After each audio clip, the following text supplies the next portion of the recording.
السلام عليكم ورحمة الله وبركاته أعزائي المتابعين، كل عام وأنتم بألف ألف خير. إن شاء الله عيد سعيد يعود عليكم بالصحة والعافية بحق محمد وآل محمد. اليوم معانا ضيف الرادود محمد الملالي. ربي يحفظك أستاذ محمد. السلام عليكم. الله يحفظك وعليكم السلام ورحمة الله وبركاته. أسعدني اللقاء بك أستاذ علي. الله يحفظك.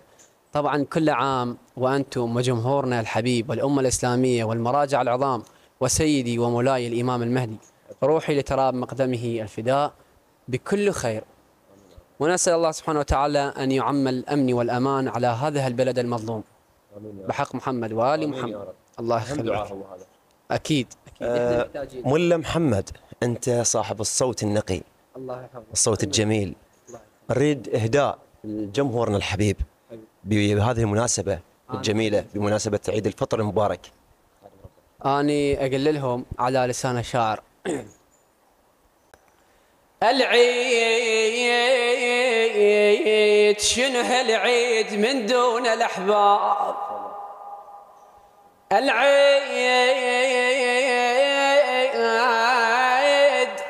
شنو هالعيد من دون الأحباب، عم انت كل العيد والعايدك فاز. واني بخدمتك وبخدمتك. سالم ربك العزيز يا بعد ابو جاسم، ربي يحفظك يا رب. انا اشكرك هواي. قبل لا ننهي المقطع الفيديو نريد منك بطاقه تعريفيه عن نفسك. الرادود محمد احمد الملالي. كلامك بخير. ايه؟ المفروض هي البطاقه التعريفيه ببدايه المقطع، لكن انا سويتها بنهايه المقطع حتى تسمعون صوته بالبدايه. لا انا بخدمتكم. ربي يحفظك. الرادود محمد احمد الملالي من مدينه الحمزه الغربي، ساكن قريه الخميسيه الملالي. قرية الخميسية لو منطقة الخميسية قرية الملالي. هي تقريبا منطقة الخميسية والغزالي، المنطقة اللي يكون عدد سكانها تقريبا 40,000 نسمة المفروض ناحية صايرة هسه. صحيح، هي أكثر اللي يعني سكان أكثر المناطق، ولكن نظرة الجهات المعنية أن أقل.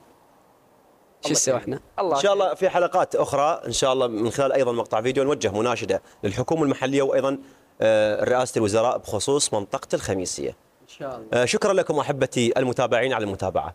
كان على التقديم اخوكم علي السلطاني، سنلتقيكم ان شاء الله في مقطع اخر. الى اللقاء.